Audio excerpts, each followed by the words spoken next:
This is the Brinyte WT01, a budget-friendly but feature-rich searchlight. If you're interested in hearing more about it, keep watching. Before we get started, I do want to thank Brinyte for sending out the WT01 searchlight, also known as the Apollo, so that I could share it with you. I've tested a couple of lights now from Brinyte, and they have all been high value, well-priced, well-functioning lights, and the WT01 is no exception. All right, so what we're going to do is go down to the tabletop. We'll all go over the key features, the physical and performance specifications, as well as the modes of operations for the WT01, and of course, then we'll get outside and do some demonstrations. Now, just before we take a closer look at the WT01, let me share with you what it came with. So this is the box that the light arrived in, the big size box, because there's quite a few things inside of the box. One of the bigger things is this. This is a well-designed, quite heavy-duty holster for the light, and it is sized on the belt loop to wear on a duty belt. So if you're a professional and wearing a duty belt and you want this as a carry light for a duty, it'll serve nicely. The clip itself is actually also adjustable, so you can adjust it to different angles, whatever is most comfortable for you for accessing it. I'm going to go through the order of things that came with it a little bit differently than I usually do, because I want to leave the charging system to the end. So this is the manual with warranty information. By the way, it has a full 3-year warranty that can be extended to 5 years by registering the light with them. Pair of spare O-rings. Now, we're kind of working our way down, but two more things. One, this is an adapter tube that allows you to use an 18650 size battery in the light, because it does come with installed a 26650 battery. Quite a big battery, long run times, of course, so nice feature to have. This is a USB Type A, two of them in fact, adapter for a cigarette lighter. Why you might want to use this, I'll explain in a moment. And then finally, its key feature as well, it is a wireless charging base. So this light charges wirelessly. You don't plug directly into the light. You do so through the wireless base. Again, it'll make sense when I explain why in a moment. And it comes with a USB Type A adapter for the wall plug with a micro USB charging cable, which I wasn't expecting, and I'll have a comment to make on that in a moment. Now, as far as the physical specifications for the WT01 light, I'll be putting all of the information I give you now in the video description for your reference, but let's go over it quickly.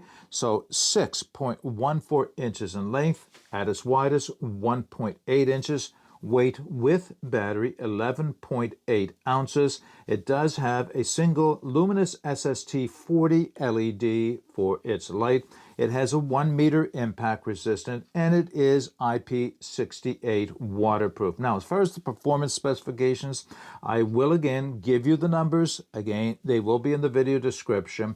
So starting from the top, as I give you a few close-ups of it, starting from the top, turbo is 1100 lumens. Now, you might think that's a little low for the size of this light, for having 1100 lumens, but I just want to show you this right now.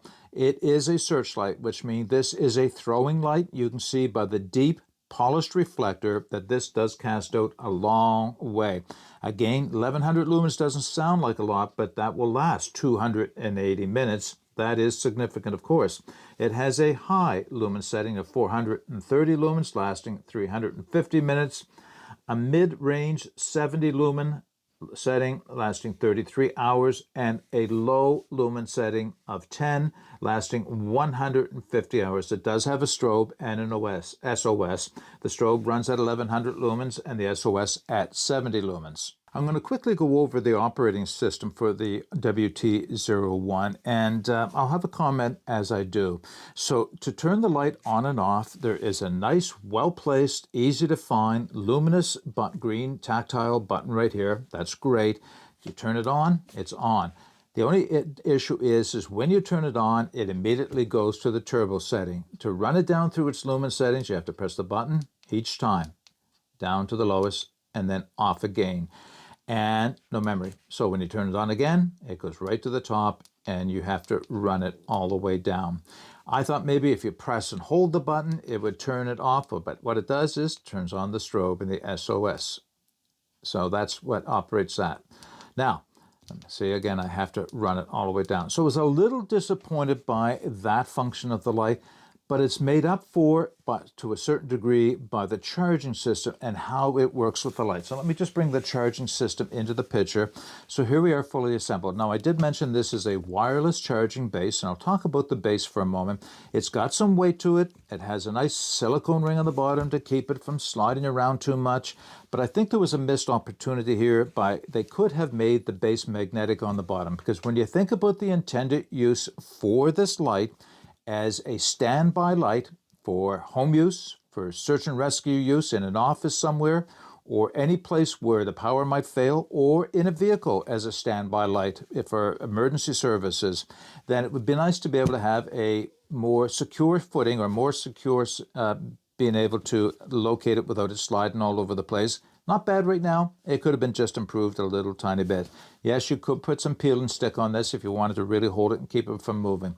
Now, this is where the rest of the system comes in. So you get a choice. If you're at home or in an office, then of course you can plug this into the AC wall plug, and that's how you're going to keep it charged. And if you're in a vehicle, that's when this would come into play, and this would allow it to run off of the 12-volt DC and maintain the charge on the light. I did mention that it is micro USB and not USB Type-C, which I was a little surprised by, but in fact it really does not harm the performance of the light at all. It just seems old school, considering everything is USB Type-C or even fast charge now. I would have liked to have seen this as fast charge, because it's a 2650 lithium ion battery. That's a lot of amperage that has to be, or a lot of watt hours that has to be, milliamp hours, I guess is the best terminology, that has to be charged up if you ever run the down a long way. So it will take a while to recharge, doesn't matter what the system is. Now I have a power bar off to the side here, and I'm plugging the unit in so that I can do the rest of the demonstration. So the way you would normally have this at home is plugged in like that. And right now you're going to notice that the light has green, but just below in the bottom third of the light is an orangey red light also emitting out through. That's telling me that the light is in charge. Now, once it's fully charged, the light turns solid green, and then that's how you'll know it is ready to go. Now, I'm going to back the camera away and turn some lights off so that I can show you how this operates if power was to fail. So I have one light left on the room, just so that you can see what I'm doing as I reach for the flashlight. So if you're using this as a standby light at home, at work, wherever it is, in a vehicle, then it's constantly in the charging base and it's receiving a charge the entire time. I should also mention this, that even when the light is fully charged, it will still draw a small amount of current. And I know that because I plugged it into a power station to see if it would. And there seems to be about a 1 watt consistent draw. So if you're running this off a power station, you got to know that it's kind of that vampire kind of a draw. It's going to slowly run your power station down. Now, plugged into a wall unit or a car battery, that's not even noticeable. You won't even know that it's happening. But it is good to know that there is a constant draw by the base for the light, even after the light is fully charged. Now, two scenarios. First off is you're at home and you want to use the flashlight for some reason. All you have to do, you don't even have to hit the button, is the moment you pick it up, the light will turn on. So it is on at its lowest mode, which is probably appropriate, and then you can run the light up from there. If you put it back on the base, it turns the light off. So as long as there's power to the base, the light remains off. When it's in its base, of course. The moment you lift it out of the base, the light turns on. Now, the other thing is if you were using this at home as a backup power light source in case of power failure, I'll simulate the power failure by turning off the power bar here. The moment you turn the power off, the light comes on. So that's great in that if you have this set up somewhere in your kitchen, wherever, in your office, and the power goes down, immediately you have light in the room, at least enough so you can navigate to wherever this is, then you can pick up and use it from there. Actually, this is the feature I most like about the light. All right, I've done enough of a demonstration here at home in my basement. Let's get it outside and see how bright it is. We're doing some nighttime demonstrations for the 2-Wild tactical flashlight. I have it on in moonlight right now. As you can see, it's pretty low. You can see right around my feet, but that's about it. Tap it up to low. Starts to reach out a lot further. Medium. Now we're talking quite a bit of light flooding my backyard into the neighbor's backyard. High. Yeah, that's a searchlight for sure. And turbo. Can't see a big difference between high and turbo, but it's there. Yeah, that's a good bright light. All right, a few closing thoughts for the Brinyte WT01 Searchlight, otherwise known as the Apollo. What do I really like about this light? Well, there's a few things that I like a lot. The size of it is actually kind of reassuring. It does give you the sense that you're holding a real flashlight, kind of old school flashlight, in your hand.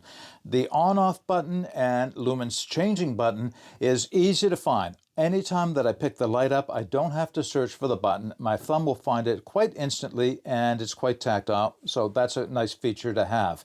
I think what I like most, as I mentioned earlier, is the fact that you can use this with the charging base as an emergency light. In other words, this can be sitting on charge somewhere in your home, in your office, or in your vehicle, and if the power fails, then the light lights up immediately, and you know exactly where to go to grab it for whatever you need a light for at that point. It also acts to turn it on and off instantly, so that if you're in the basement and you just want to grab this to search for something, it doesn't blind you because it's coming on at a low lumen setting.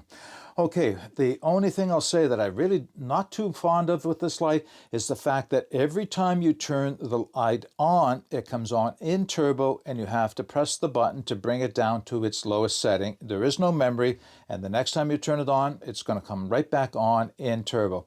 The other thing, not a deal breaker, just more of a curiosity, is why they continue to use a micro USB to charge this light when that's pretty much gone the way of the dinosaur. Again, not a deal breaker at all. Okay, those are my thoughts on the WT01 Searchlight. I'd be interested in hearing what you have to say. What are the features you like or dislike about this light? Put those in the comment section below, along with any questions you might have. And as always, I'll be putting the specifications for this light as well as the links to where you can take a look at it in the video description. But until next time, get out and explore and take that path less traveled, because it will make all the difference. Bye for now.